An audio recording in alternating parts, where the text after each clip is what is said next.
The black Bentley slowed down behind her on purpose. It drifted toward the flooded gutter, then accelerated, and the water came up over her like a thrown wave. The box in her arms went down with her. 40 loaves of bread, shaped by hand at 4 that morning, rolled across the wet concrete and were gone. Inside the car, a woman lifted her phone and laughed. The man behind the wheel didn't drive away. He wanted to sit there and watch, because the woman kneeling in that dirty water wasn't a stranger to him. She was the wife he had stood in front of television cameras and destroyed 3 years earlier. With tears in his eyes and one carefully chosen word, she was 30 years old. Her hands were covered in small burn scars from 15 years of ovens, and around her left wrist she wore a frayed apron string she had never once taken off. People on the sidewalk stopped and stared. She didn't shout. She didn't cry. She picked up every ruined loaf, put it back in the box, stood up, and kept walking. And that was the part nobody watching could understand. Why wouldn't a woman like that fight back? What Weston Ashcroft didn't know, as he sat in his car laughing, was that his ex-wife had married again. He didn't know her new last name. He didn't know that in 3 states, people lowered their voices when they said it. And he had no idea that he'd just been recorded doing the stupidest thing he'd ever done in his life, in a city where he was a guest and didn't know it. So who did she marry, and why has she kept it from everyone, even the people who stand beside her in that kitchen every morning? Why does a man with that kind of name spend 1 morning a week peeling potatoes in a shelter where nobody knows who he is? And what really happened 3 years ago in that restaurant? The night 31 people were carried out, and 1 woman was left to carry all of it alone? If this story pulls you in, leave a like, share it with someone who'd understand it, and subscribe so you don't miss what happens next. Now let's go back to that sidewalk, and to the woman who kept walking. The morning prayer shelter stood at the end of a quiet road, and Sloane went around to the back door as she always did, except this time she walked more slowly, because every step drew another thin seep of water from the legs of her pants. She set the box of bread down on the doorstep without opening the lid, then went straight into the storage room behind the kitchen, where an old shirt hung waiting. One she kept there for days when the heat from the ovens became too much. She changed in the dark without turning on the light. When she came out, Yvonne Prescott was standing at the sink with a rag still in her hand, and she looked Sloane up and down exactly once. The mud along the hem of Sloane's pants had darkened and dried into a stiff border. Sloane said the bread box had slipped from her hands at the corner, her voice as ordinary as if she were talking about the weather, then added that she would make another batch in time for breakfast. Yvonne was silent for a few seconds. She had worked there long enough to understand that some questions were better left unasked, and that some people would speak when they were ready, and if they were never ready, that was their right too.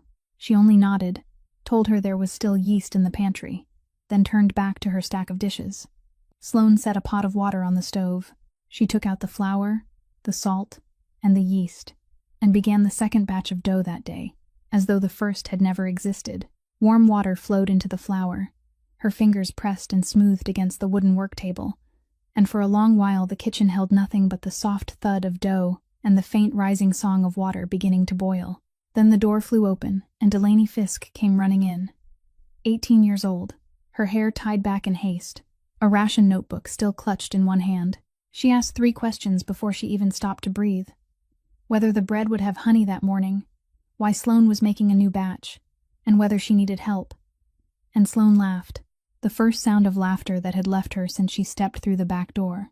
She drew Delaney closer, scattered a small handful of flour across the table, then took the girl's hand and showed her how to dust the surface evenly without letting the flour gather into lumps. She told her to let it fall from high above, not to fling her hand, not to rush, because the flour would find its own place. Delaney tried, made a mess of it, laughed, and tried again. And on the 3rd attempt, the table was covered in such a fine, beautiful layer of white that the girl cried out in delight. Sloane told her she had done well. She said that one day, when someone walked into a kitchen and saw a table dusted with flour that way, they would know at once that someone had truly cared. Delaney blushed, then ran off to fetch the trays, then came running back with another question, and Sloane answered each one patiently, never once seeming hurried. Though the apron tie around her left wrist was still damp and bore a faint streak of mud she hadn't yet had time to wash away. When the final tray had been pushed into the oven, and Delaney had gone out to arrange the dining tables with the other volunteers, the kitchen grew quiet again. Sloane stood there alone with her back to the door, both hands resting against the edge of the table, and only then, When there was no one left to see, did her hands begin to tremble. At first it was barely there, only a faint quiver at her fingertips. Then it crept upward into her wrists, until both hands were shaking so hard that the thin dusting of flour on the backs of them drifted down onto the table in tiny white grains. She watched them tremble as though they belonged to someone else. She didn't cry. She didn't sit down. She only stood there and waited, the way a person waits for a storm to pass. And when the trembling still refused to stop, she slowly closed both hands into fists and squeezed as tightly as she could, tight enough that the old burn scars across her knuckles turned pale. She held them that way for a long time. Then she opened her hands, saw that they had gone still, and reached for the towel draped over the back of a chair to wipe down the table. Outside, the scrape of chairs across the floor announced that the first people had arrived. Yvonne leaned her head through the doorway and asked whether everything would be ready in time. Sloane looked up at the clock on the wall, then at the oven door glowing with warm golden light, and she answered in the voice of someone who had settled that question with herself a very long time ago, saying that people didn't remember who came late that day. They only remembered whether there had been bread that morning. Sloane pulled the fresh batch of dough toward her and began to knead, and some things returned only when both hands were occupied. Long ago, there had been a wooden table like this one, only smaller, in a diner tucked between two rows of aging buildings in Philadelphia, where the sign above the door bore nothing but the owner's name. Sloane had been 15 then. 6 moves, and 6 times she had learned not to unpack her suitcase completely. That morning, she stood across the street and watched as the diner door opened at 4 o'clock in the morning, spilling a long ribbon of golden light across the pavement that was still dark. The woman standing in the doorway was named Odette Lanier, her hair wrapped in a scarf, her sleeves rolled to the elbows, and she didn't ask who Sloane was, where she had come from, or where she intended to go. She only tilted her head toward the inside of the diner, as though Sloane had been expected, then turned and walked back in. Sloane followed. Odette placed a plate of warm bread in front of her, pushed a jar of honey closer, then turned away and went back to her work, leaving Sloane to eat alone without anyone watching her. That was what Sloane remembered most clearly. Not the bread, but the fact that no one watched her eat. There was already another girl in the kitchen, a few years older than Sloane, 18, named Camille, who was arranging freshly baked trays and looked up at her with the eyes of someone who understood exactly what had just happened outside that door, because she had once crossed that threshold herself. Camille didn't say hello. She simply pushed a clean apron toward Sloane and told her that if she planned to stay, she needed to tie back her hair. From that day on, Sloane stayed. The two of them grew up together behind the kitchen counter, sharing the morning shift and the afternoon shift, sharing the folding bed in the small room above the diner, sharing even the times Odette scolded them for burning a batch or letting the dough rise too long. Camille taught Sloane how to hold a knife. Sloane taught Camille how to judge a flame. They called each other sisters, and for many years that word was true. Truer than any paper anyone had ever signed on Sloane's behalf. Odette never called them foster daughters, and she never called them workers. She simply called them by their names, and whenever she needed to speak of them to someone else, she said, "These are my 2 girls." She taught Sloane that dough never lied, that it would be honest about exactly what had been put into it, and that if the bread failed to rise one day, she shouldn't blame the dough, but should think back and remember where she had been too hurried. Then one summer, Camille took the money from the register and disappeared. There was no letter, no note, only the drawer hanging open and her apron draped over the back of a chair. Sloane was the first to discover it, and she stood there for a long time before she found the courage to go upstairs and wake Odette. Odette came down, looked at the open drawer, looked at the apron, then sat in a chair and remained silent for a very long while. Sloane waited for her to become angry. She didn't. She only said the girl would come back, then stood, retied her scarf, and opened the diner on time as she did every day. Sloane couldn't understand it. She asked how Odette could say such a thing, and Odette answered that she didn't know what the girl had needed the money for, and until she knew, she had no right to pass judgment. Sloane heard those words, but she couldn't swallow them. Odette forgave. Sloane didn't forget. It was the first time in her life she understood that she and that woman were different in one place, a distance she might never be able to bridge for as long as she lived. Camille never came back. The years passed. The diner still opened at 4 o'clock every morning, and Sloane grew older behind that kitchen counter, learning everything Odette had to teach, then teaching herself the things Odette didn't know how to teach, until the day Odette's hands began to tremble, and she placed the oven brush in Sloane's hands. When Odette died, she left the diner to Sloane. Not a sum of money, not a long final message, only that diner, with that kitchen, with the sign above the door still bearing her name. It was the first home Sloane had ever known, and it was the only one. In the shelter kitchen, Sloane's hands were still kneading the dough, steady and even, never moving a beat faster or a beat slower. The dough beneath Sloane's hands had begun to smooth, and she folded it over, pressed it down, turned it a quarter turn, then folded it again, following the rhythm Odette had once taught her to count by breath rather than by numbers. Weston Ashcroft walked into that diner one afternoon, shortly after losing his management job at a restaurant on the main avenue, and while searching for somewhere that sold cheap coffee where he could sit for a while. He had the kind of face people wanted to look at a second time, the kind of voice that made strangers want to believe him, and an ambition so clean and polished that Sloane had mistaken it for idealism then. He barely knew how to cook. He knew it, and he said so plainly during his first week, saying he didn't need to know how to cook. He only needed to find someone who did. They talked after closing, night after night, about a restaurant that didn't yet exist, about a menu no one had written, about a name no one had ever read. Then came the need for money. The bank rejected him the first time, then the second, then the third, and each time he returned to sit at the corner table in the diner, remaining silent longer than before. Sloane couldn't remember the exact night she made her decision. She only remembered standing in the kitchen for a very long time, one hand resting on the wooden table that had worn into a shallow hollow after so many years, and thinking of Odette, thinking that the woman had given her a home, and perhaps the right thing to do with that gift was to turn it into something larger. She sold the diner. People came to take measurements, remove the sign, and carry away each oven one by one. She stood and watched everything, never stepping away, until the room was completely empty. The only thing she kept was Odette's apron, the one that had hung behind the kitchen door, and even that apron eventually rotted away, leaving nothing but its tie. The years that followed rushed past like one long fever.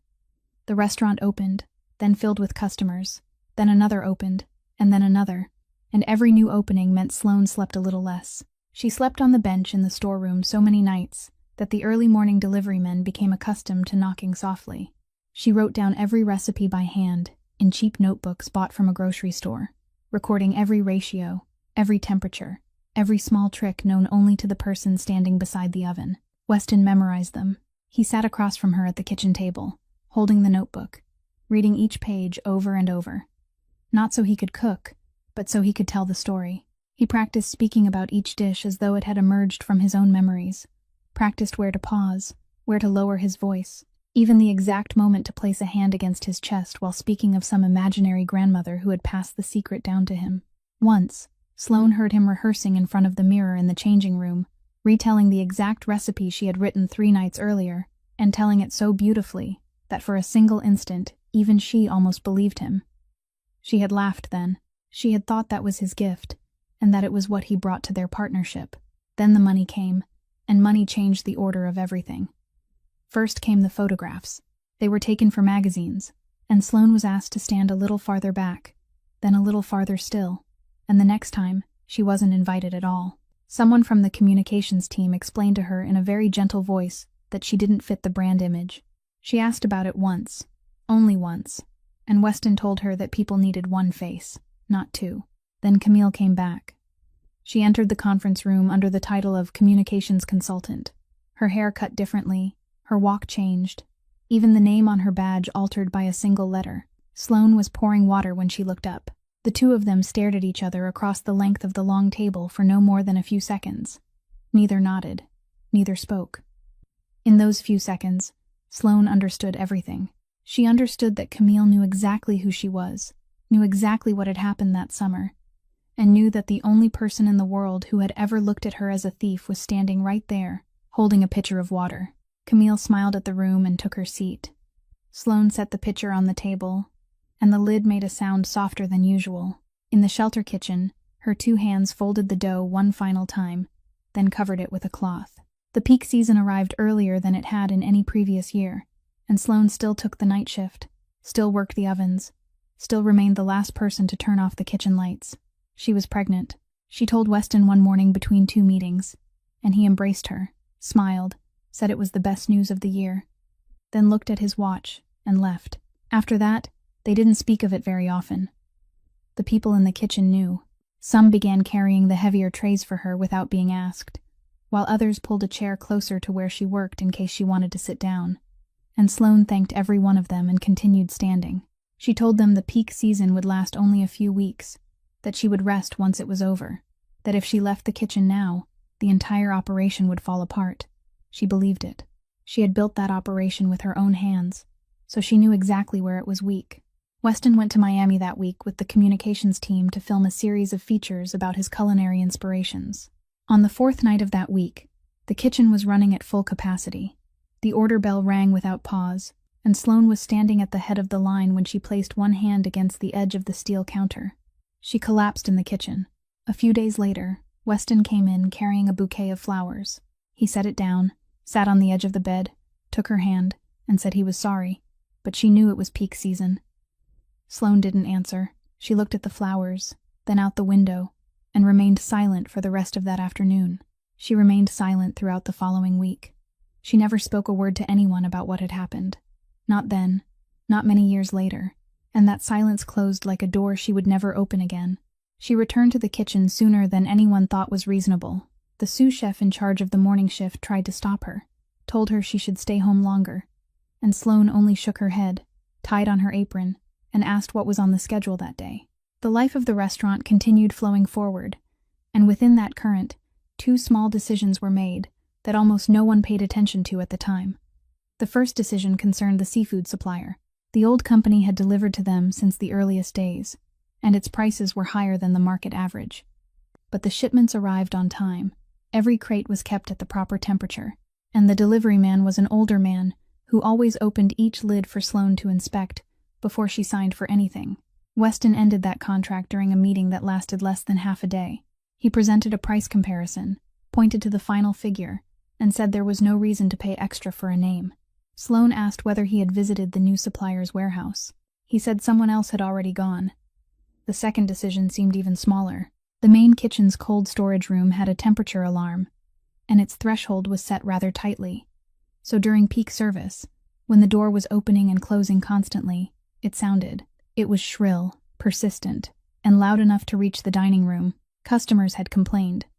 Someone had written online that it ruined the atmosphere. As Weston passed the kitchen manager one day, he gave a single instruction, telling him to turn off the alarm during service and switch it back on after closing.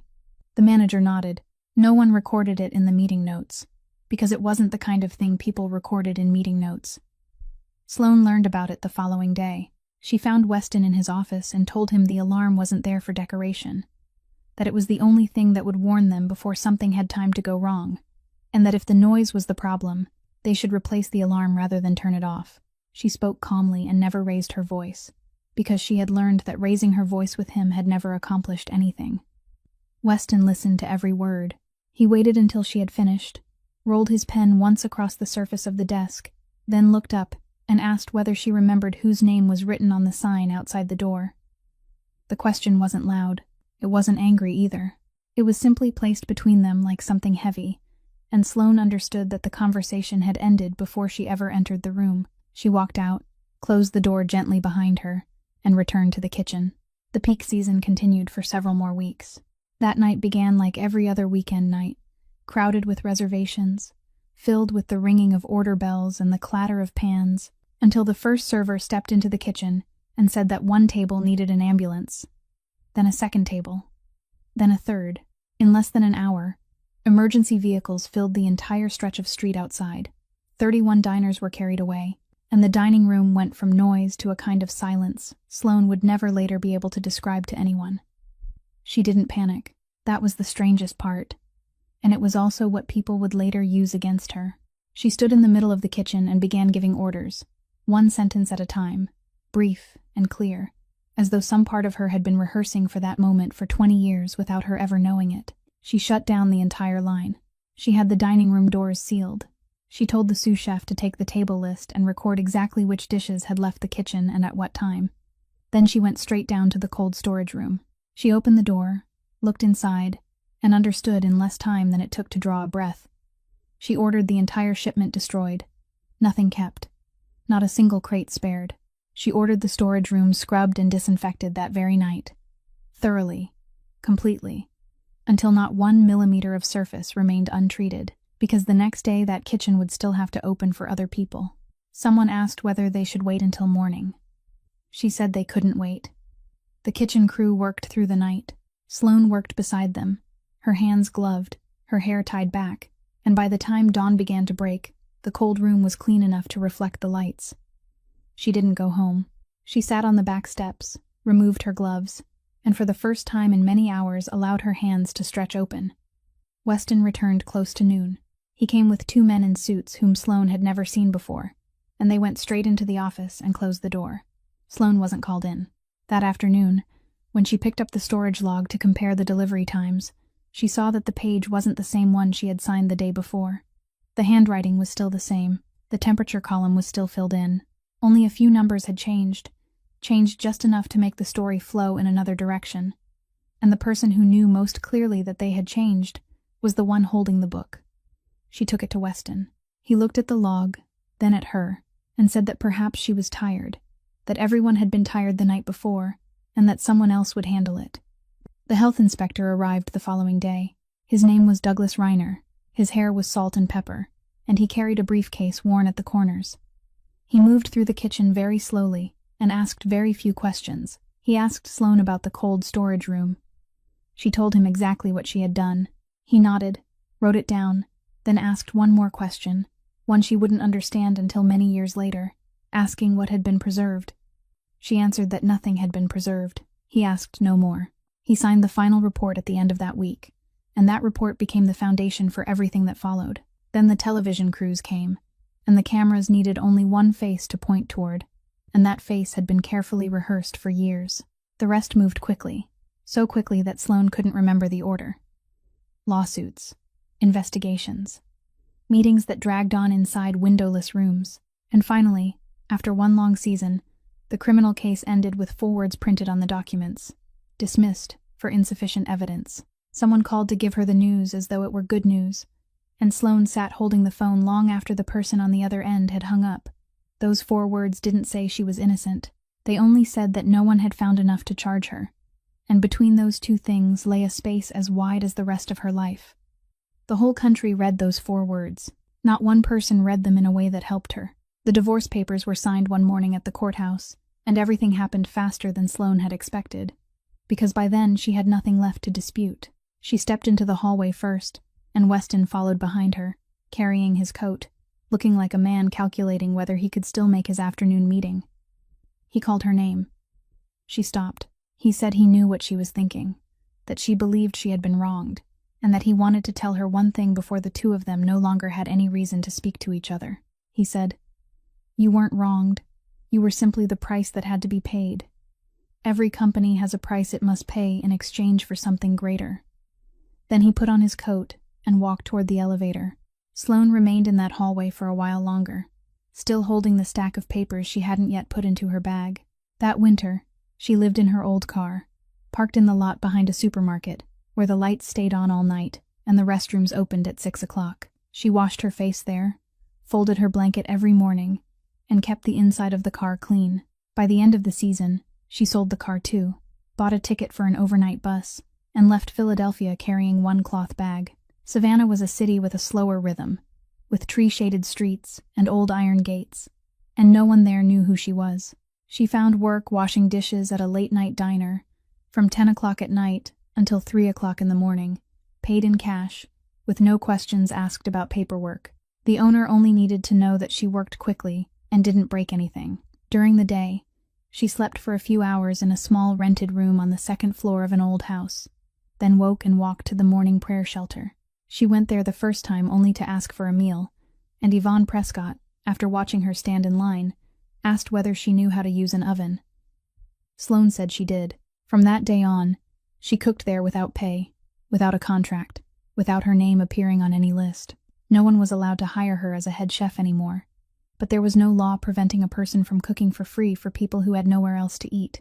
She cooked for them the way she had once cooked for dining rooms filled with paying customers, with the same care, the same way of seasoning, the same way of arranging each plate. Someone noticed and told her so. She only smiled and said food didn't know who was eating it. The first months passed according to that rhythm, washing dishes at night, standing over the stove by day, and little by little, she began to sleep a little more. Then she noticed the man who came on Thursdays. He first appeared one morning early in some week she couldn't remember clearly, and all she recalled was that he came through the back door, nodded to Yvonne, then fetched a low stool for himself, and sat in the corner of the kitchen beside the bin of potatoes. He didn't ask what needed to be done. He picked up a knife and began peeling, slowly and steadily, one potato after another, throughout the entire morning. He didn't speak to anyone. He didn't eat.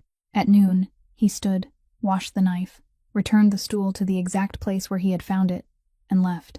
Sloane assumed he was someone going through hard times, like so many people who passed through that kitchen, except that he had chosen to repay kindness before receiving any. She didn't ask. In that place, people didn't ask. But on the third or perhaps the fourth time he came, when she passed him and looked down into his basket of potatoes, she stopped. The peels were all evenly thin, without a single place where the blade had cut too deeply into the flesh, and yet the basket was far less empty than it should have been for the length of time he had been sitting there. She said, "You peel too slowly." The man didn't look up at once. He finished peeling the potato in his hand, set it down, then looked at her and said, "I'm not in a hurry. This is the only morning of the week when no one is waiting for me to make a decision." Then he picked up the next potato. Sloane stood there for one more moment, then turned back toward her kitchen. The warehouse stood at the edge of the harbor, and inside there was only a long table set in the middle of the bare concrete floor, a single light hanging above it, and his men standing along the walls, none of them speaking. Cassian Barone entered last and took the seat at the head of the table, the chair facing the door. He always sat there, in every room, and no one in the family had ever asked why. The man seated at the opposite end was named Emmett Dowd. He had worked for the family since before Cassian took control. Since the days when Cassian's father still occupied that chair, Dowd had taken money. No one needed to say the amount aloud, because everyone in the room already knew, and because Cassian didn't care about the amount. He didn't ask why either. That was the first thing that made Dowd begin to tremble, the fact that no one asked him, because for several nights he had prepared his answer, and now there was nowhere left to place it. Cassian opened the file case, removed the first document, and pushed it across the table. It was a stack of hospital bills for Dowd's mother, accumulated over many years, each one paid under a name that wasn't Dowd's. He waited until Dowd had finished looking, then pushed the second document forward. The papers for the house, also spanning years, also bearing the same name behind them. Then came the third, and the third was a photograph of Dowd's daughter on the day she graduated from college, standing in the courtyard, holding her diploma, smiling. Cassian pushed the photograph more slowly than the first two documents. It slid across the tabletop and came to rest directly before Dowd's hands. There was no sound inside the warehouse except the water striking the harbor wall outside. Then Cassian spoke. He said, "Keep the money." He said, "From today on, you pay for everything on this table yourself." Then he said the final words. "One day you'll understand how lightly you've been allowed to live all this time." He didn't raise his voice on a single word. Dowd looked up. He looked at the photograph, then at Cassian, and he began to speak, saying he would pay it back, that he would repay twice the amount, that this was the only work he had ever known, and that outside this place, he didn't know where else to go. No one in the room moved. Dowd left his chair and dropped to his knees on the concrete floor, both hands gripping the edge of the table, and he begged to be allowed to stay. Begged in the voice of a man who had grown too old to beg for anything. Cassian looked at him. He didn't turn away, didn't show discomfort, and didn't show pity. He simply looked, and the silence lasted long enough for everyone in the room to understand that the answer wouldn't change. Then Cassian removed the watch from his wrist and placed it on the table. The sound of metal touching wood was very soft, but everyone standing along the walls heard it, and everyone who heard it knew the matter was finished. He stood. He walked around the table, not stepping over the place where Dowd knelt, but going around him, then reached the door, and he didn't look back once. His assistant followed him outside, waiting until they were standing beneath the night sky before asking whether anyone should be assigned to watch Dowd. Cassian looked out across the water. He said no. Then he added, "Let him live. Death would be too quick." The assistant asked nothing more. Behind them, inside the warehouse, The others began leaving one by one. And as always, the last person to leave that room was Cassian, after he had turned off the light. 3 nights later, it was a Wednesday. He returned home late, sat for a long time in his study with the files before him without opening a single page, and near dawn he went upstairs. The following morning was Thursday.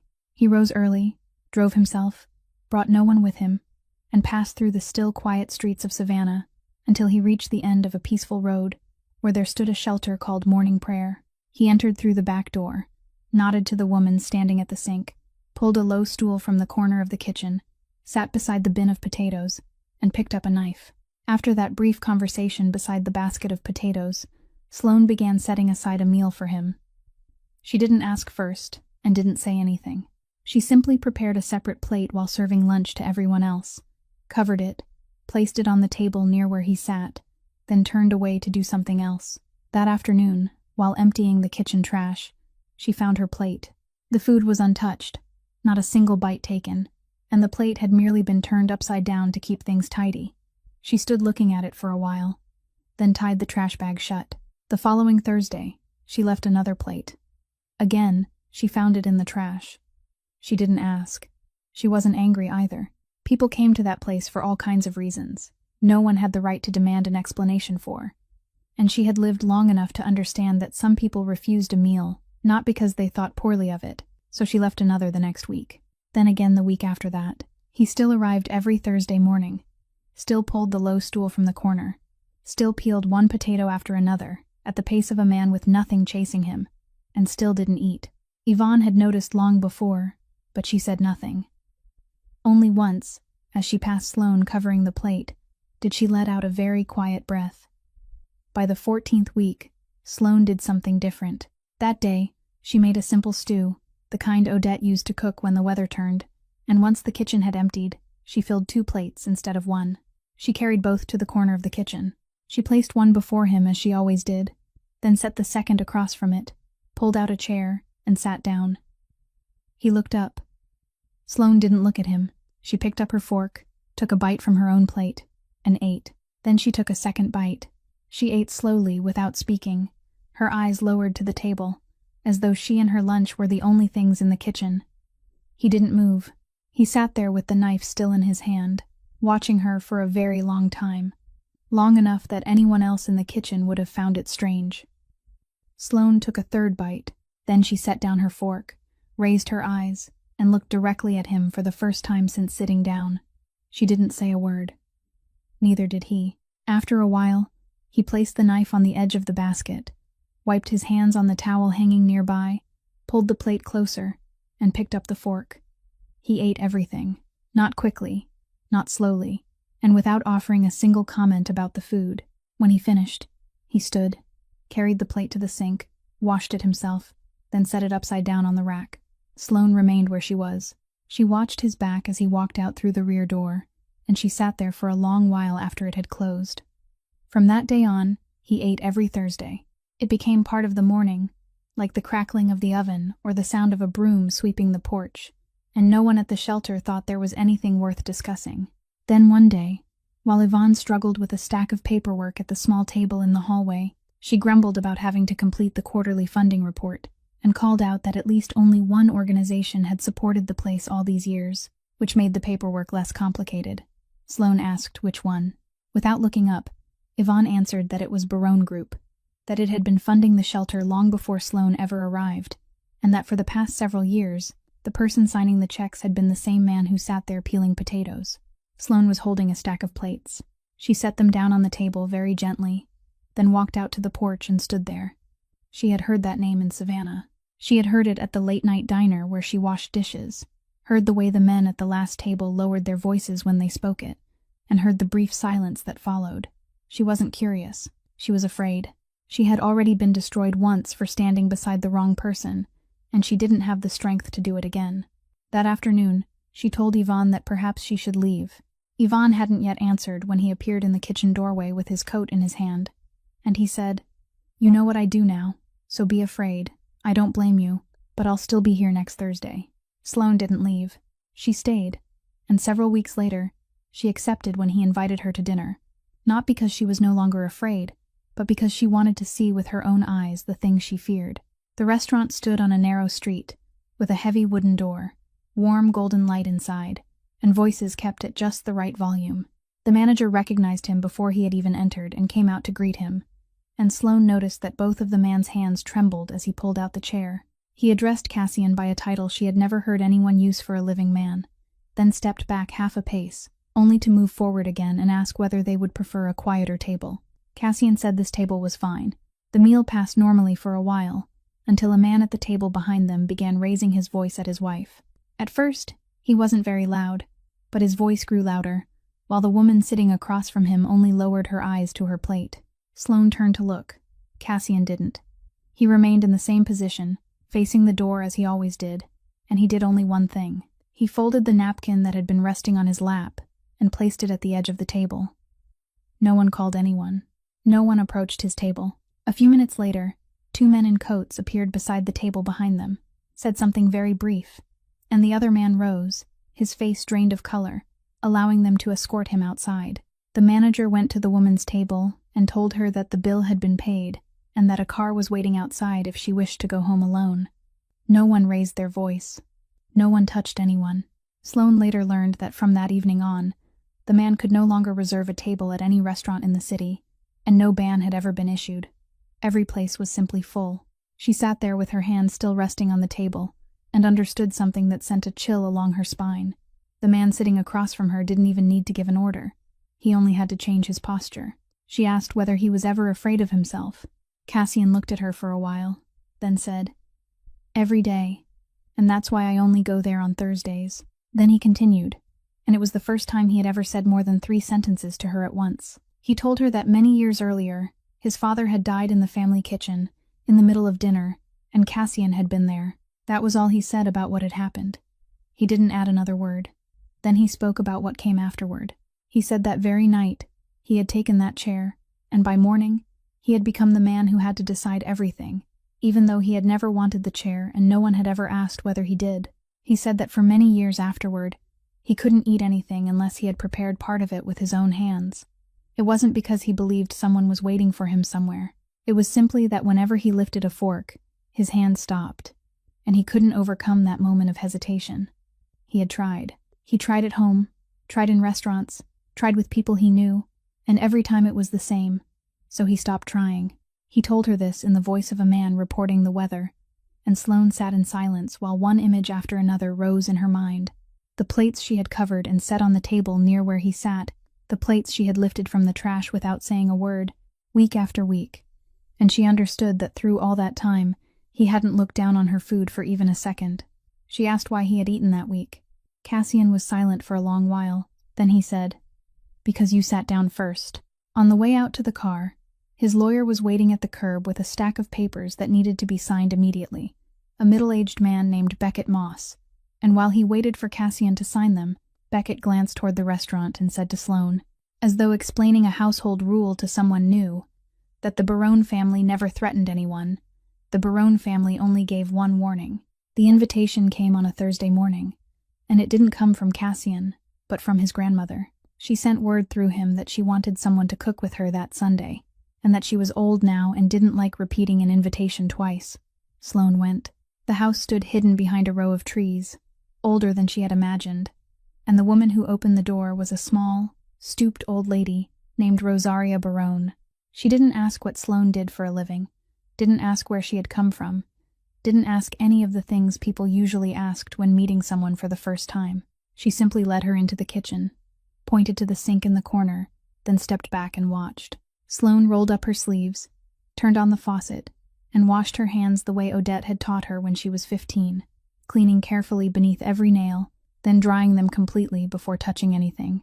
When she turned around, Rosaria was looking at her with an expression she couldn't read. The old woman opened the lowest drawer of the cupboard, took out a thick, leather-bound notebook faded with age, its paper edges worn and frayed, then placed it on the table in front of Sloane.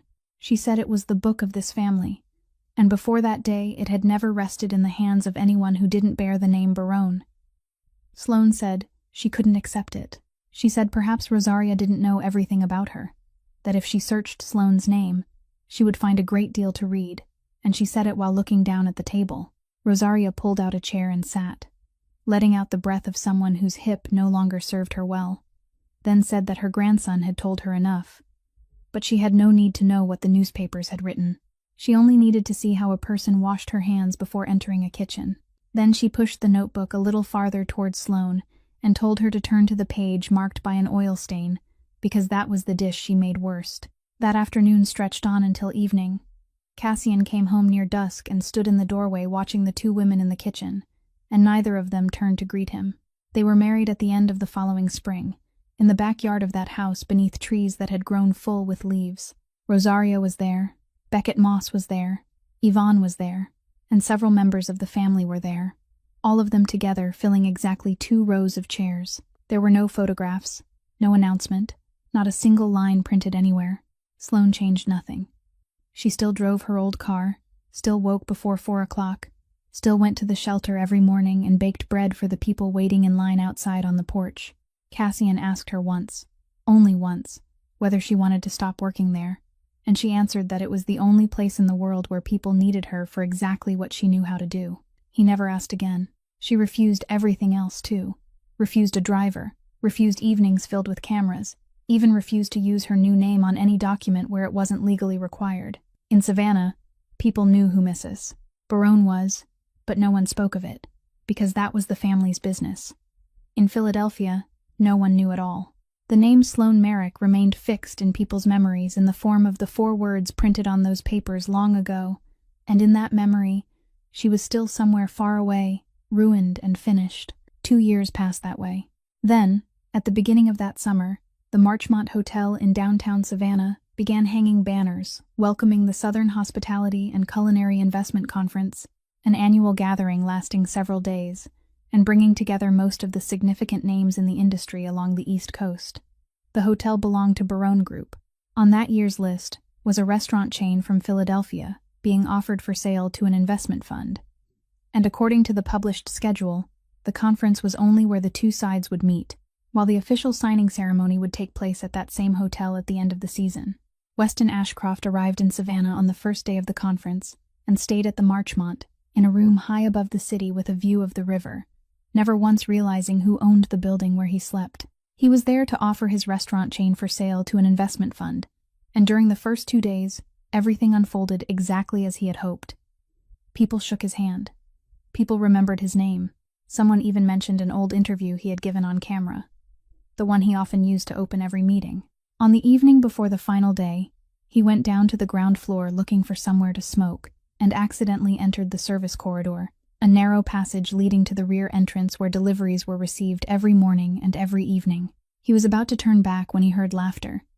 At the far end of the corridor, the back door stood open, and a woman was there with several trays of bread stacked on a cart. The hotel's head chef came outside and embraced her, the kind of embrace shared by people who had known each other for a long time, then called someone from the kitchen to come see that day's batch. 4 or 5 people stepped out. They greeted her by name. A young kitchen assistant handed her a cup of something hot, and she accepted it with both hands. Weston stood motionless in the darkness of the corridor. He remained there for several minutes. The woman wore a faded shirt, her hair tied neatly behind her head, and when she bent to inspect the lowest tray, he saw her hands, and he didn't need to see anything else. She pushed the empty cart outside, the door closed, and laughter continued drifting from the kitchen for a while. He returned to his room and didn't sleep. He sat on the edge of the bed for a long time in the darkness, and the thought circling through his mind wasn't that she was still alive, but why people had welcomed her that way. He had spent so much effort burying that name. He had stood before cameras, chosen every word, allowed his voice to break at exactly the right moment, and the entire country had believed him. Yet at the end of a service corridor, in the very hotel where he was staying, that woman had been welcomed by an entire 5-star kitchen, as though she belonged there. Near dawn, he went down to the lobby and asked the receptionist what time the breakfast bread was delivered and where it came from. She answered, then smiled and added that the bread at the Marchmont was the best in the city. Weston thanked her. He called Camille and woke her, told her to get dressed, then brought the car around and drove toward Bull Street. That evening, after they had both returned to their rooms, Camille opened the recording they had made from the car and watched it once more. She had no intention of posting it anywhere public. She opened a private industry chat group. the one with more than 10 people who often shared news and things that were never meant to be said aloud, and typed a cruel line about stains that could never be washed clean.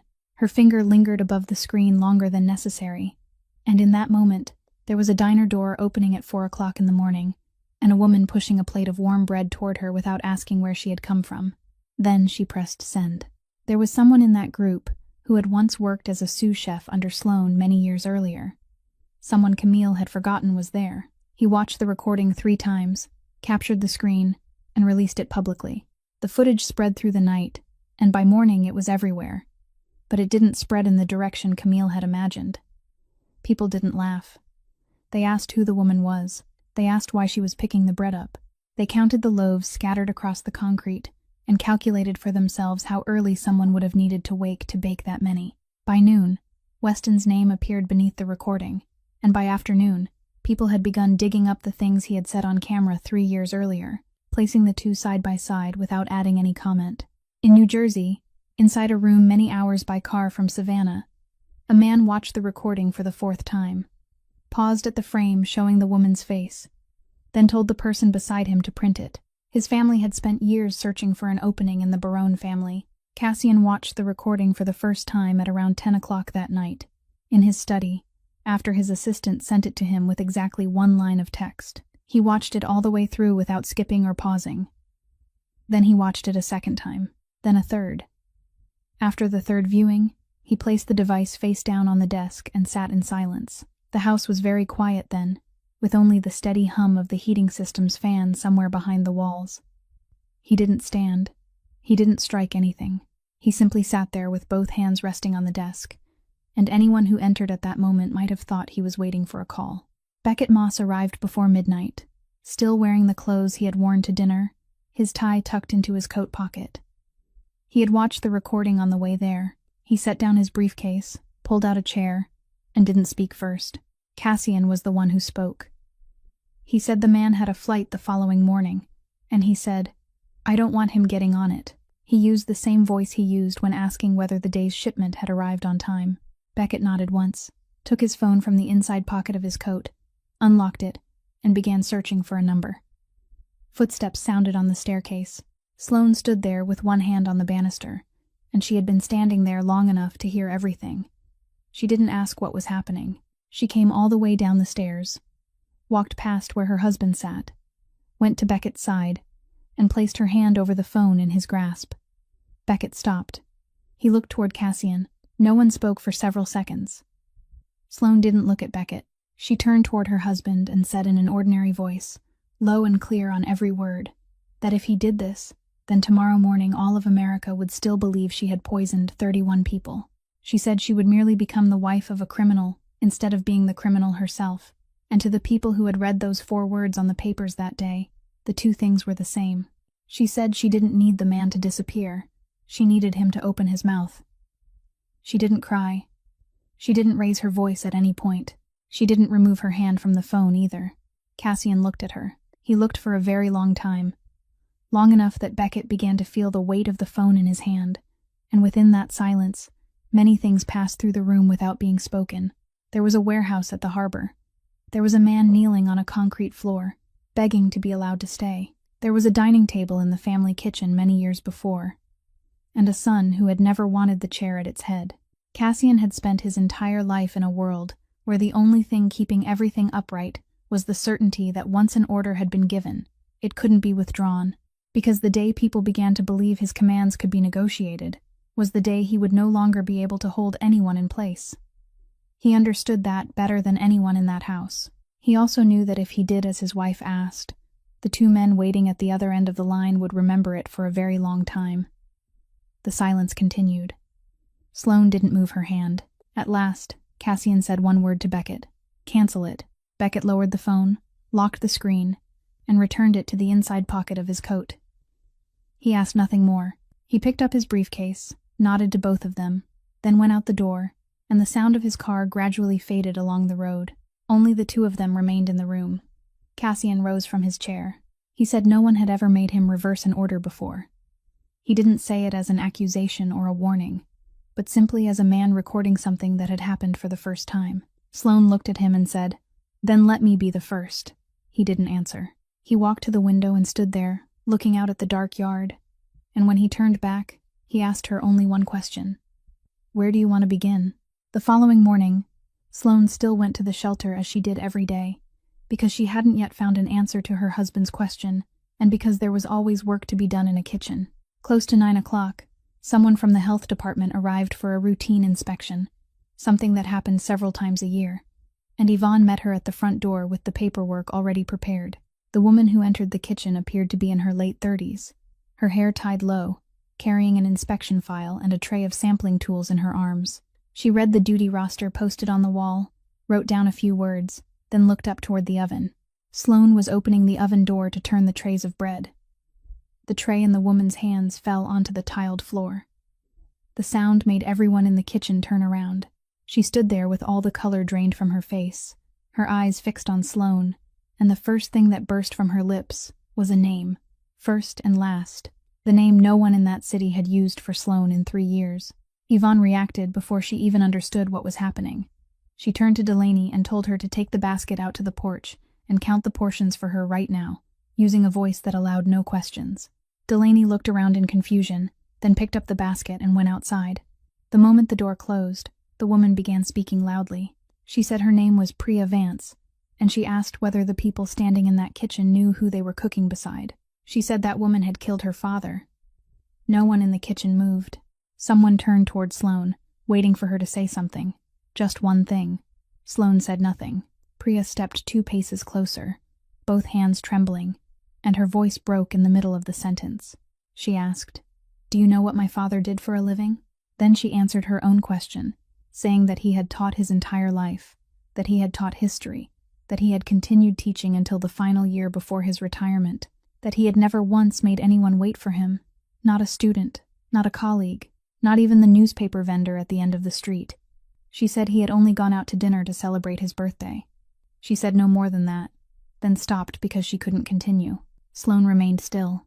She looked at the woman standing before her, and there wasn't a single word of defense in her mind, not because she couldn't think of one, but because for 3 years she had lived with one unchanging thought, that no matter which records had been altered, no matter what those 4 words on the papers had said, a man had still eaten food that came from the kitchen she had been responsible for, and after that meal, he had never gone home again.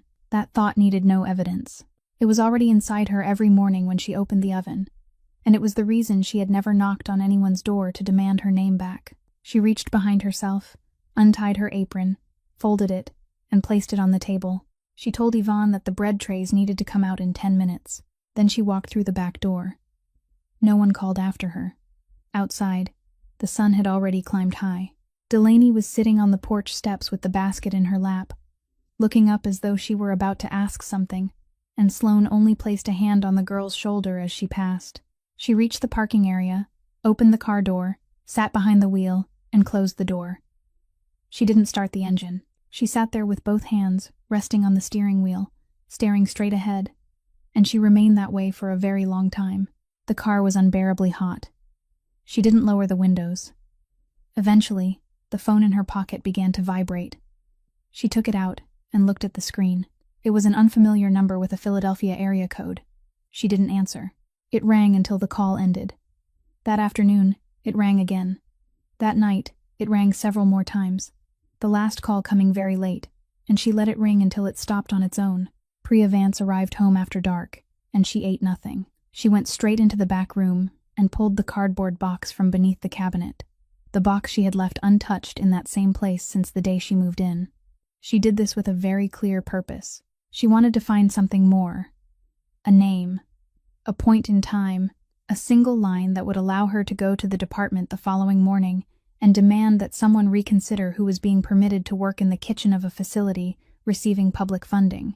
She wanted enough paperwork that no one could dismiss her. She took out each item one by one and arranged them in rows across the floor. The lawyer's summary, 4 pages long, nearly every line of which she knew by heart.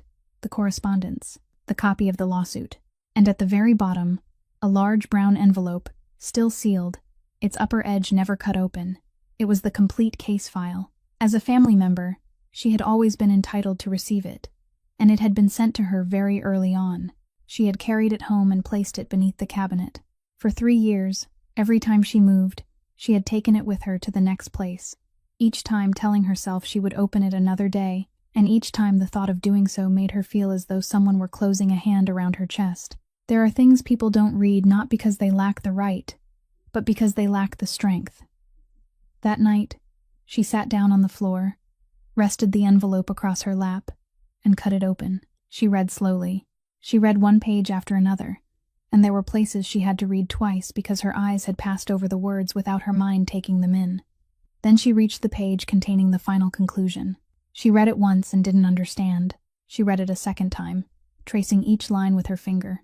It stated that her father had been discharged from the hospital, had returned home, had recovered, and had died several weeks later from a heart condition, and the final line clearly stated that there was no connection between the two events. Unrelated. Priya sat completely still for a very long time with the paper in her hand. She read it a third time, then she placed it carefully on the floor, as though it might break, and straightened her back, both hands resting on her knees. The house was silent. For 3 years, every morning when she woke, she had possessed a place where she could set down her pain. She had a name. She had a face from the news to look at whenever missing her father became unbearable, and that face had kept her standing. No one had ever told her this, but she knew. She knew that anger had carried her to work each day, had helped her sit through every meeting, had kept her from falling.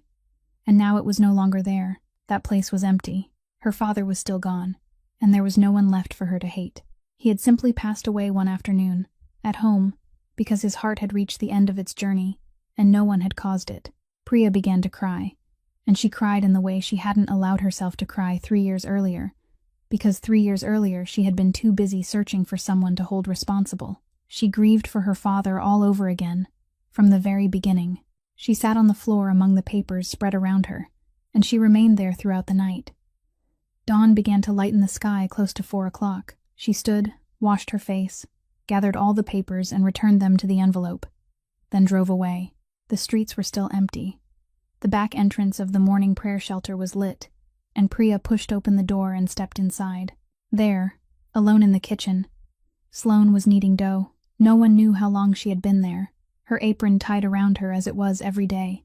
Both hands sunk into the mass of dough, and she didn't turn when she heard the door. Priya walked to the kitchen table. She placed the envelope on the surface beside the flour and said, "I came to give you back 3 years." Sloane's hands stopped. She looked down at the envelope, then raised her eyes. The two women looked at each other across the width of that kitchen table. Then Priya walked around it, and Sloane held out both hands, still covered in dough, and they embraced there, amid the scent of yeast and flour, and they both wept, neither of them saying another word until the first batch of bread that morning was already late going into the oven. Priya began working on it the very next day, and she did so using the exact tools of her profession. She searched old public service directories, examined personnel records that had since been released, called 2 people who had once worked in the same department, and by the end of the week, she had a name and an address in a small town, a little more than an hour's drive from Philadelphia. Douglas Reiner had retired long ago. The 2 women went there one morning and parked in front of a 1-story house with a wooden fence whose paint had faded. Sloane knocked on the door. The man who opened it was thin and old, his hair completely white, and he looked at her for exactly 1 second before one hand gripped the doorframe. Sloane hadn't even had time to say her name. He spoke first, saying, "I've been waiting for you for more than 3 years. Afraid you would die before you came." The house was dark and orderly, carrying the smell of medicine, with an armchair positioned close to the window. He poured water for them with trembling hands, then went into the back room and returned carrying a shoebox. He placed it on the table and lifted the lid. Inside were newspaper clippings, stacked one upon another, all of them yellowed with age. Front pages, inside pages, short reports tucked into corners, long interviews. There were even pieces that mentioned her name in only a single line. He had cut out every one of them through all those years, and he had used scissors instead of tearing them, so every edge was straight. Sloane picked up the clipping on top, then set it down again. Reiner sat in the chair across from her and began to speak, slowly and without evasion. He told them that his wife had been in the hospital at the time, that he had signed the report because he had told himself he was only signing a piece of paper, that the storage log had been replaced before he arrived, and he had known it, had known from the second page. because the ink hadn't aged the same way as the ink on the pages before it. He said, "I once thought I was selling a signature. It turned out I was selling an entire human life, and it wasn't even my own." After saying that, he fell silent for a long time, both hands resting on his knees. He said that from that day until now, he hadn't stepped inside a bakery. Priya asked whether he had kept anything at all. A copy, a note, a rough draft. Reiner shook his head. He said the original log had been replaced, while the report bore his own signature, and apart from the word of a retired old man, he had nothing left to place on the table. He said his testimony might make people suspicious, but suspicion couldn't overturn anything. They needed something they could hold in their hands. Then he asked Sloane, in the same voice he had used in the kitchen that day, what had been preserved that night. Sloane was about to answer as she always had. Then she stopped. She sat in silence and saw that cold storage room again, its door open, the chill spilling outward, and she heard her own voice giving orders, one sentence at a time, brief and clear. Destroy the entire shipment. Keep nothing. Scrub and disinfect the room that very night. Do it thoroughly. Do all of it. She remembered someone asking whether they should wait until morning. She remembered saying they couldn't wait. She remembered that by dawn, the room had been clean enough to reflect the lights, and she had sat on the back steps, removed her gloves, and for one moment felt relieved, because she believed she had done the right thing. Sloane set her glass of water on the table. She straightened in her chair, her eyes fixed on the shoebox, and said, "For 3 years, I've kept asking why no one would open the door for me, when all along I was the one who locked it." No one spoke after that. Priya looked at her, then lowered her eyes. Reiner said nothing either. He only reached out and closed the lid of the shoebox. The two women left when the sun was directly overhead.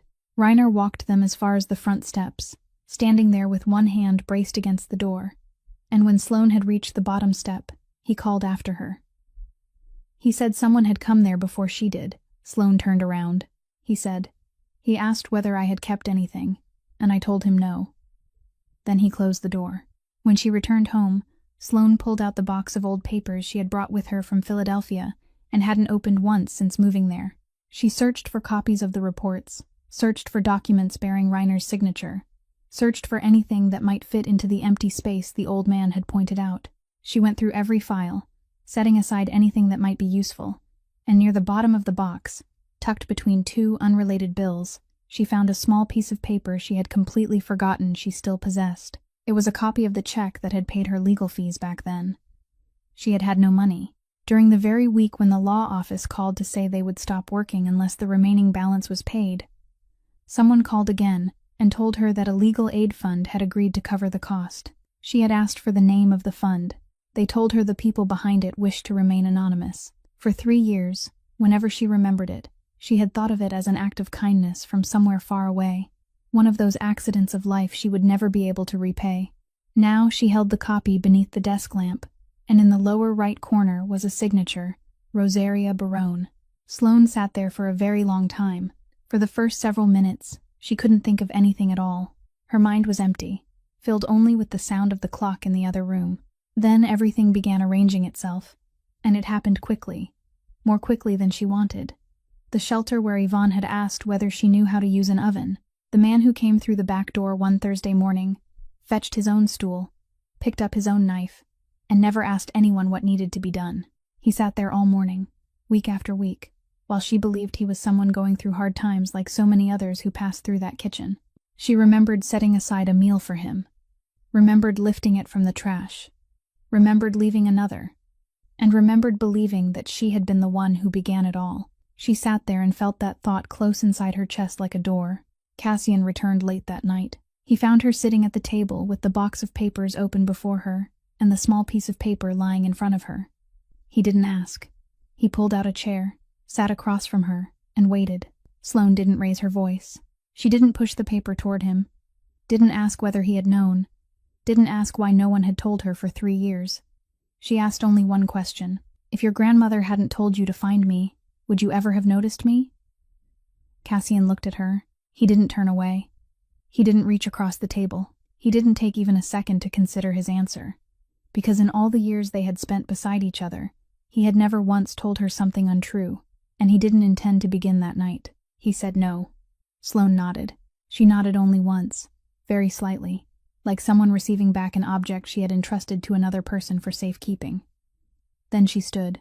She went upstairs, took out the cloth bag, and packed into it exactly the things she had brought into that house long ago. Not one item more. She didn't cry. There was something more painful than being deceived. And it took her a long time to name it while she stood before the cabinet. Her entire former life had been arranged by other people, and she had learned the truth only after everything had collapsed. She had left that city, slept in her car, washed dishes until 3 o'clock in the morning, and told herself that this time, the small life she had rebuilt here belonged at least to her, from the kitchen to the man sitting in the corner. Now it turned out that a hand had placed that life before her too. She wasn't angry with Rosaria. She wasn't angry with her husband either. She simply couldn't bear the thought that once again she was standing inside a room someone else had prepared for her. She came downstairs with the bag over her shoulder. Cassian was still sitting in the same place. He stood as she passed him, and he didn't reach for her or say a word to make her stay. Only when she had reached the door did he speak. He said, "I won't come looking for you." Then he added that next Thursday, he would still be sitting in that corner of the kitchen. She didn't turn around. She opened the door and stepped outside. Beckett Moss arrived at the house the following afternoon carrying 2 briefcases instead of 1, and he didn't ask about the cloth bag that had left the house the night before. He spread the documents across the table and began with the part that was easiest to understand. Weston Ashcroft's restaurant chain had run out of capital years earlier, precisely during the period when it was expanding most rapidly, and no bank had been willing to provide more. The money had come from somewhere else. On the books, those funds appeared as investments from several companies with harmless-sounding names, and Beckett had traced each one backward until they all led to the same place in New Jersey, to the Salvatico family. From that point on, the restaurant chain was no longer merely a collection of restaurants. It became a place through which money moved. Cash revenue, hundreds of suppliers, invoices for fresh ingredients no one could ever fully count. All of it formed a perfect machine, and Weston's name was on every part of it. Beckett pointed to one column on the comparison sheet and said this was the part that truly mattered. Every month, an amount had to be covered from the legitimate revenue, an amount that appeared in no set of books, and it grew larger with each passing year. By the final year, it had become so large that there was no longer any way to conceal it unless costs were cut somewhere else by exactly the same amount. He turned to the next page, the terminated seafood supplier contract, and the date of that signature fell less than a week from the date when the hidden shortfall increased. Cassian looked at the 2 documents lying side by side. He said nothing. Then Beckett produced the final piece, and his voice changed. The sale of the restaurant chain to the Meridian Fund wasn't an exit. Meridian was raising capital for a new round, and the principal investor in that round was Barone Group. If the signing ceremony went forward, Barone money would purchase that exact machine, along with its entire history, along with every record for which the seller had preserved copies through all those years. Beckett said that the 5 years he had spent bringing everything into the light would disappear with a single signature, and the other side had been preparing for that day for a very long time. He sat down, removed his glasses, and wiped them clean, then said, "Sir, we didn't save your wife from them. Your wife just saved us by having a bucket of muddy water thrown over her." Cassian asked whether they could withdraw the investment immediately. Beckett shook his head. He said pulling out now would tell the other side that Cassian had seen the trap, while at this moment they still held his wife's face in their hands through that recording. They had to do the opposite.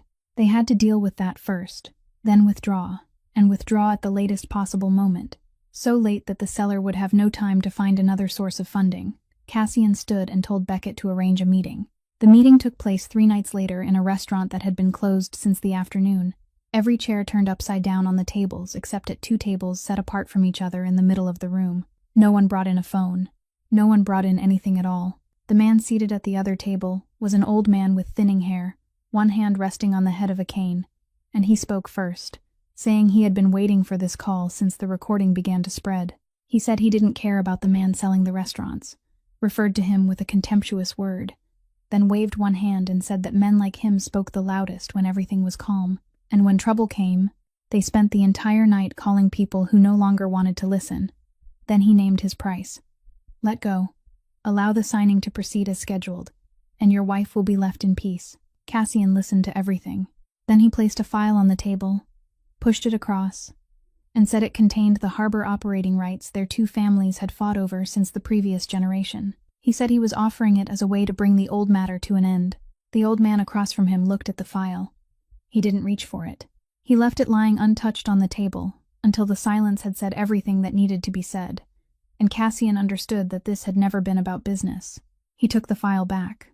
Then he said, in the same voice he had used when he first sat down, that decades of records belonging to both families were stored in different law offices, accompanied by instructions to break the seals if anything happened to him or his wife.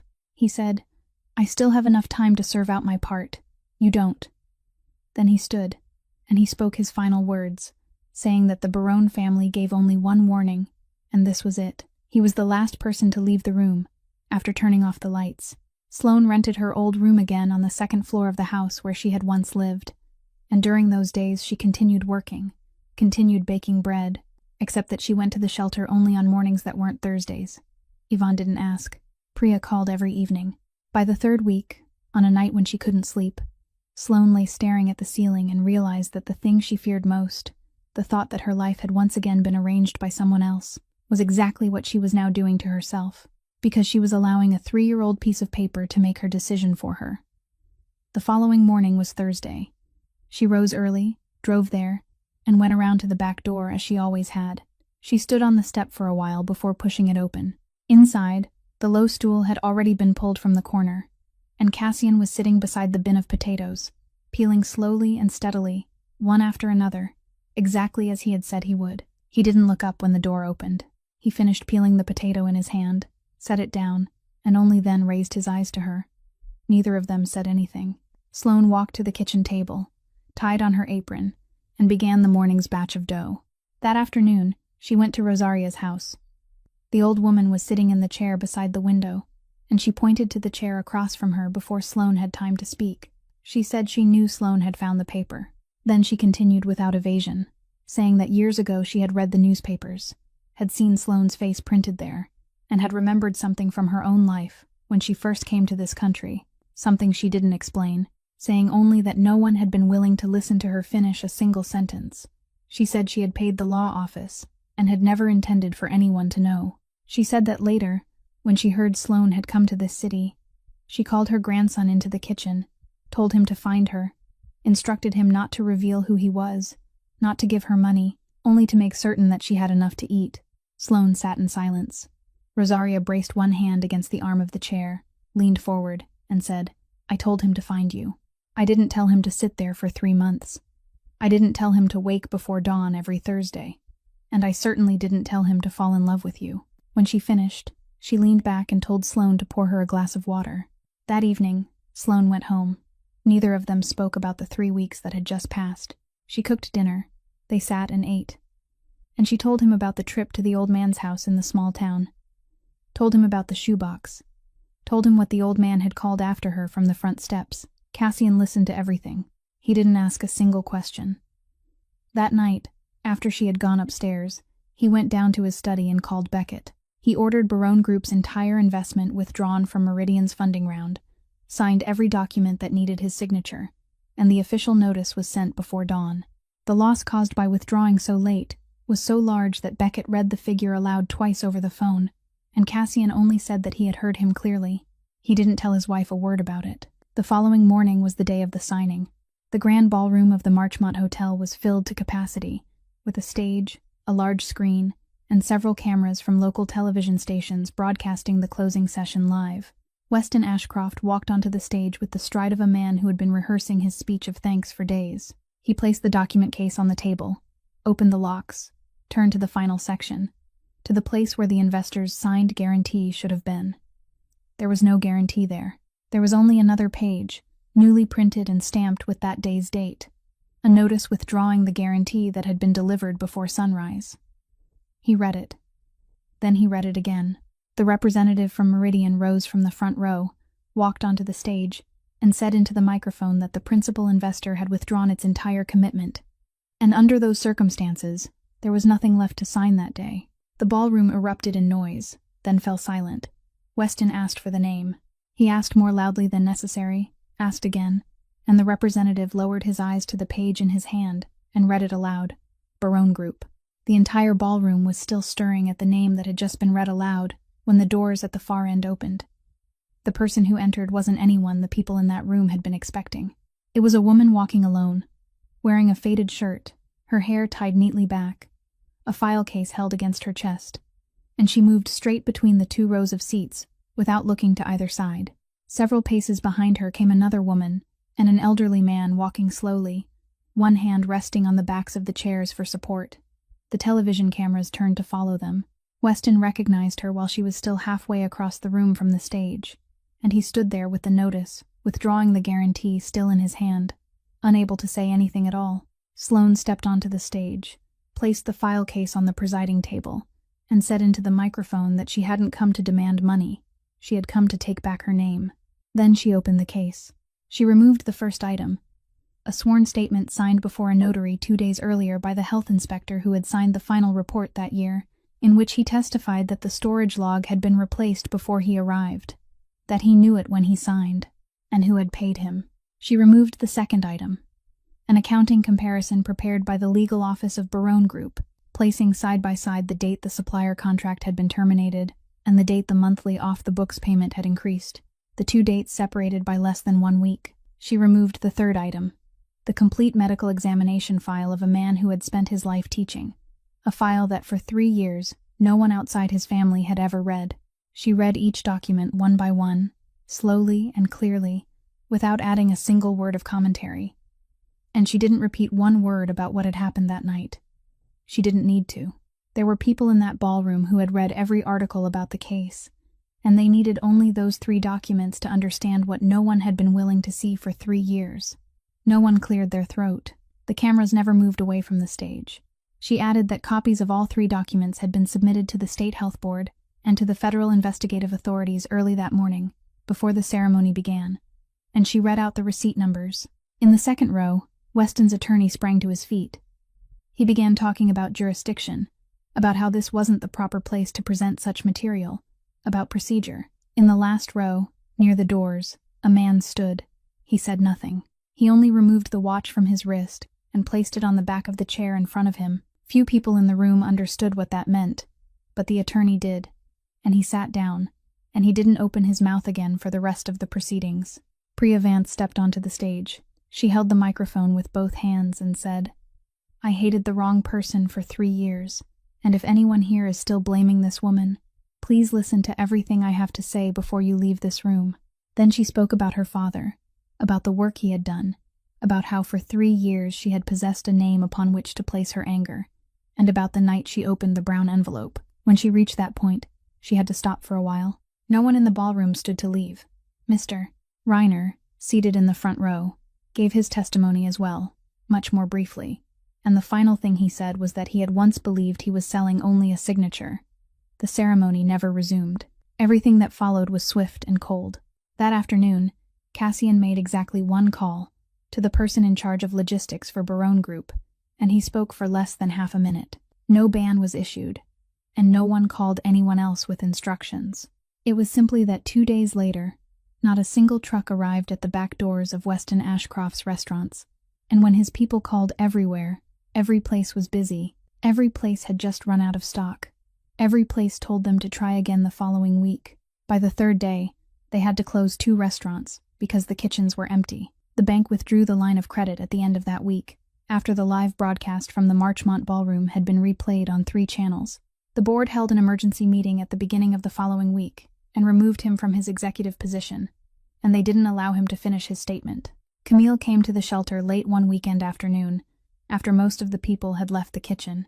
She stood at the back door, not daring to step fully inside, and she spoke very quickly, saying that every brand had terminated its contract with her, that her name had been removed from every list, and that all Sloane needed to do was say 1 sentence to the press, 1 sentence stating that Camille had had nothing to do with what happened 3 years earlier, and everything would be different.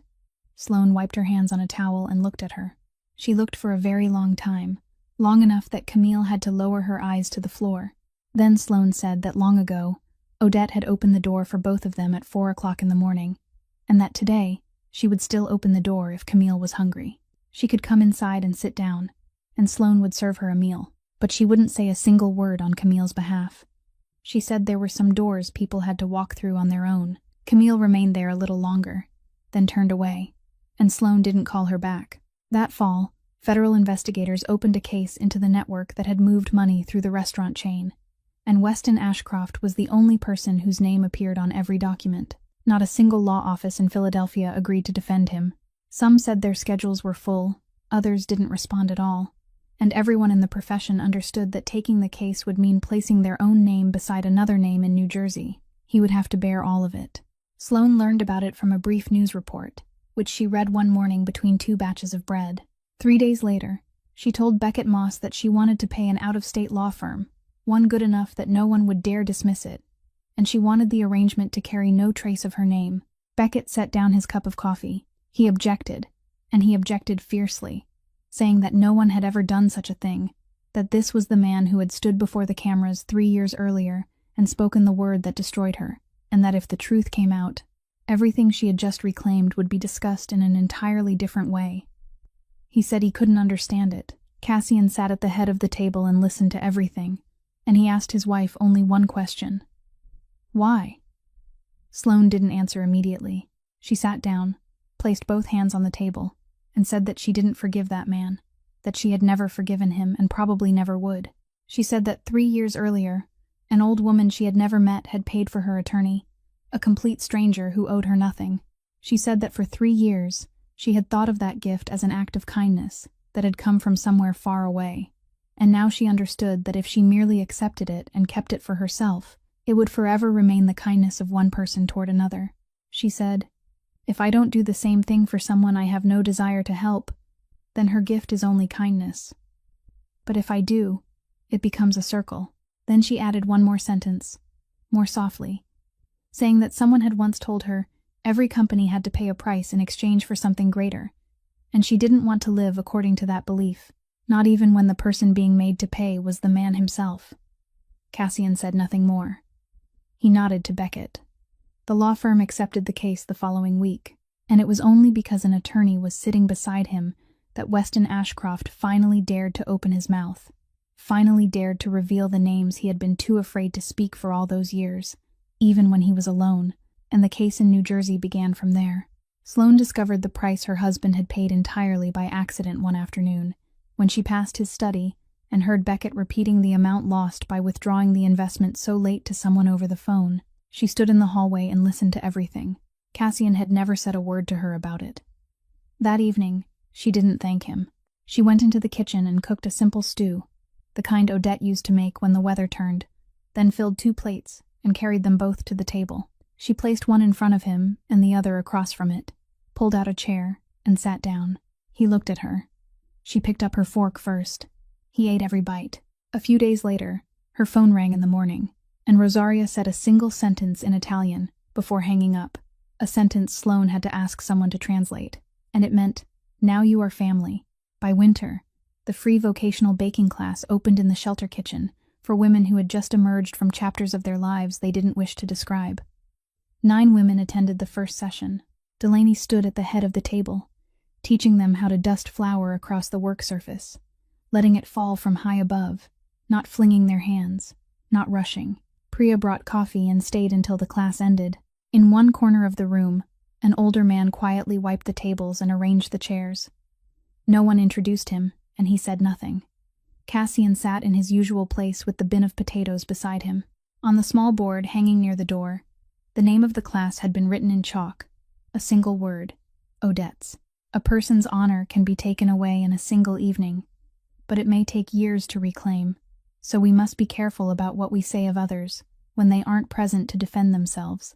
True power doesn't lie in the ability to destroy someone, but in possessing the strength to destroy them and still choosing the path of truth. And the way a person treats someone they believe can no longer offer them anything reveals who they truly are. If this story touched your heart, please subscribe to the channel, leave a like, and share it so that we'll have more encouragement to bring you meaningful stories every day. How did Sloane's story make you feel? And would you have done what she did? Please leave a comment, as we would love to read your thoughts. We wish every one of you watching this video good health, a joyful life, and peace in each new day. Goodbye for now, and we'll see you again in the next video.